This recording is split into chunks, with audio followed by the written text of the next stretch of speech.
Halo rekan-rekan sekalian, pada video keempat ini, kita akan membahas seberapa luas wilayah Desa Nyenang. Jika diperkirakan, katanya, luas wilayah Desa Nyenang zaman dulu, 4 kali lebih luas dari wilayah yang sekarang. Apa betul? Mari kita tumpas dengan seksama.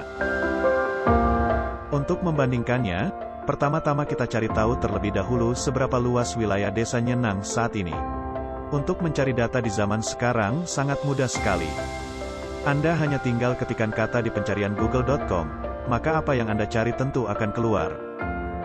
Namun apakah Anda yakin, data tersebut akurat dan benar-benar kredibel? Ya, coba saja Anda sendiri ketikkan luas Desa Nyenang, dan lihat apa yang terjadi.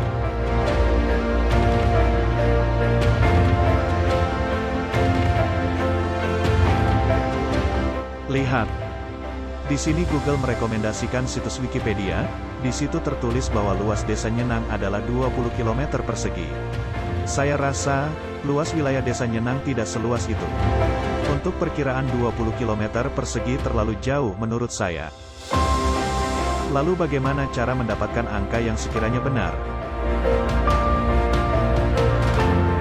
Untuk melakukan pengukuran tanah, diperlukan beberapa alat canggih yang menunjang agar mendapatkan perhitungan yang tepat, seperti alat ukur theodolit atau total station.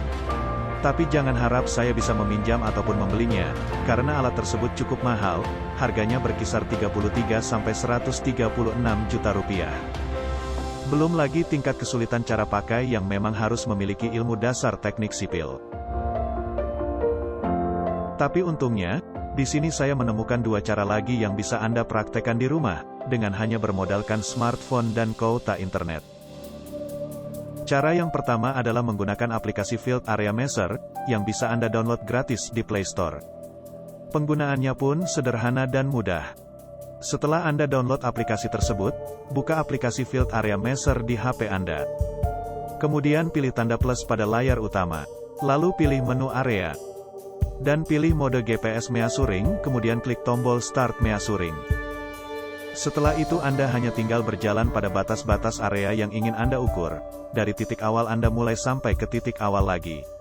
Secara otomatis HP akan merekam data lokasi dan mengkalkulasikannya lewat aplikasi tersebut. Sayangnya pada kasus kali ini saya tidak bisa mempraktekannya secara langsung, karena saya tidak sedang berada di Desa Nyenang. Maka dari itu, saya akan menggunakan cara kedua, yaitu dengan menggunakan Google Maps. Langsung saja kita hitung, berapa luas area Desa Nyenang menurut Google Maps. Caranya sederhana, cukup dengan menandai batas-batas wilayah Desa Nyenang menggunakan pointer penanda, dari titik poin pertama mulai, kemudian mengelilingi seluruhnya, sampai kepada titik awal penanda itu lagi. Jika setiap langkah-langkah dilakukan secara benar, maka, hasil pengukuran lahan tersebut, akan terlihat sesuai garis ukur yang telah ditandai sebelumnya.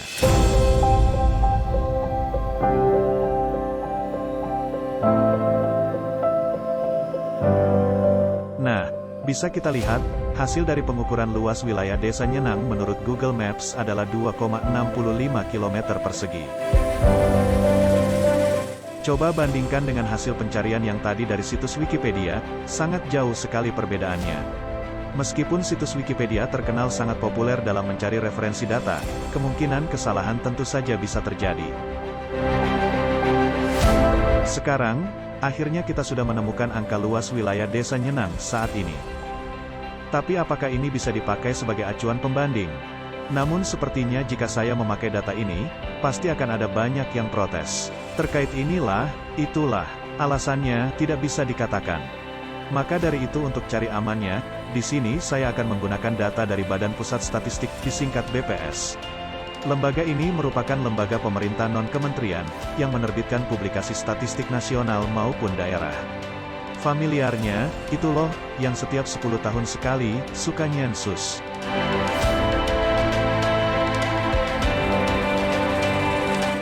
Menurut publikasi tahunan BPS Kabupaten Bandung Barat, dalam buku Kecamatan Cipendei dalam angka tahun 2020.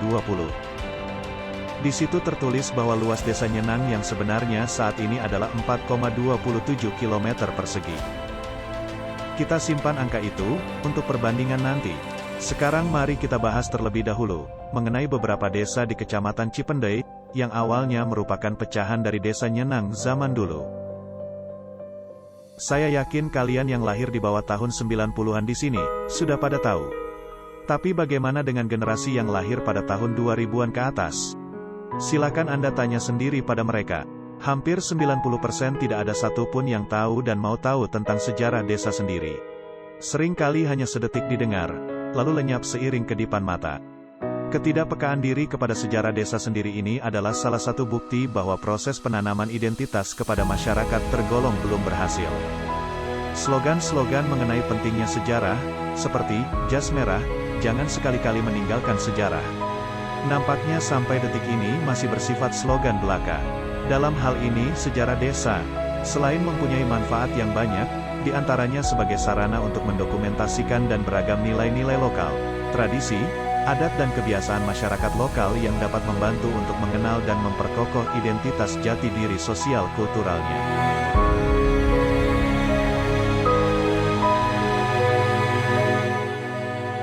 Udah segitu dulu ceramahnya, entar kelamaan di skip-skip deh. Saya tahu kalian ingin simple dan gak bertele-tele, tapi kalau nggak gini, entar katanya nggak mengedukasi. Oke, lanjut ke pokok pembahasan kita. Supaya lebih jelas, biar yang saya katakan di sini tidak hanya dari karangan semata, namun berdasarkan riset dan dari beberapa artikel juga narasumber, dan inilah desa-desa hasil pecahan dari Desa Nyenang tersebut, yang kemudian saya rekap menjadi tabel seperti di gambar berikut.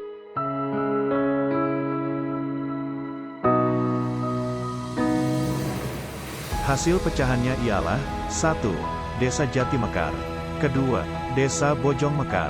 Ketiga, Desa Nanggeleng. Dan keempat, Desa Cipendei. Terus pada tanggal 9 September tahun 1978, Desa Cipendei kemudian dimekarkan lagi, yang sekarang dikenal dengan Desa Sukahaji, dan Desa Ciharashas. Data-data ini, saya dapatkan dari beberapa artikel yang sudah saya baca, antara lain di web desajatimekar.blogspot.com, terus di web bongkarjaya.blogspot.com, website desacipendei.blogspot.com, dan web Nanggeleng Cipendei, sideka.id. Kemudian dikuatkan dari narasumber almarhum guru saya yang dulu sempat bercerita, dan kemudian dari Bapak Ujang Gito, Ketua RW 03. Jadi ke-6 desa itulah yang saya ketahui saat ini, merupakan hasil dari pecahan atau pemekaran, yang dulunya adalah masih Kesatuan Desa Nyenang. Akhirnya, semua data telah terkumpul. Untuk menjawab pada judul kali ini yaitu, seberapa besar luas Desa Nyenang, dan apakah benar luas Desa Nyenang zaman dulu lebih besar dari saat ini? Dan jawabannya adalah, betul.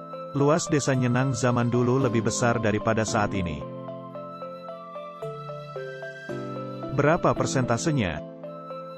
Mari kita jumlahkan. Seperti yang diketahui tadi, luas Desa Nyenang saat ini adalah 4,27 km persegi. Dan kita hanya tinggal tambahkan saja dengan luas ke-6 desa hasil pecahannya. Berdasarkan data yang kita dapat dari BPS, Desa Cipendei luasnya 2,07 km persegi. Ditambah luas Desa Jati Mekar, 6,07 km persegi. Terus ditambah luas Desa Bojong Mekar, 24,30 km persegi. Luas Desa Nanggeleng, 16,13 km persegi. Ditambah luas Desa Sukahaji 2,36 km persegi. Dan ditambah lagi luas Desa Ciharashas 3,74 km persegi. Totalnya, luas Desa Nyenang zaman dulu adalah kurang lebih 58,94 km persegi. Yang berarti, hanya 2,5% dari luas wilayah saat ini. Lihat di tabel daftar kota berikut. Jika disandingkan, luas Desa Nyenang zaman dahulu, hampir setara dengan kota Probolinggo di Jawa Timur. Nah, lantas apa sebabnya, suatu daerah dimekarkan atau bergabung dengan daerah lain? Biasanya beralasan soal pelayanan publik. Misalnya bagaimana daerah-daerah yang terisolasi atau aksesibilitas publiknya kurang. Contohnya karena tidak ada rumah sakitnya, puskesmasnya, sekolahnya, mungkin infrastruktur jalannya juga dan lain-lain. Untuk lebih jelasnya ini, dikutip dari kemenkeu.go.id kajian PKAPBN. Adapun alasan dilakukannya pemekaran daerah adalah sebagai berikut. 1. Timpangnya pemerataan dan keadilan. Kedua, kondisi geografis yang luas dan pelayanan masyarakat yang tidak efektif dan efisien. Ketiga, perbedaan civil society yang berkembang di masyarakat. Sebut saja iming-iming insentif fiskal dan status kekuasaan.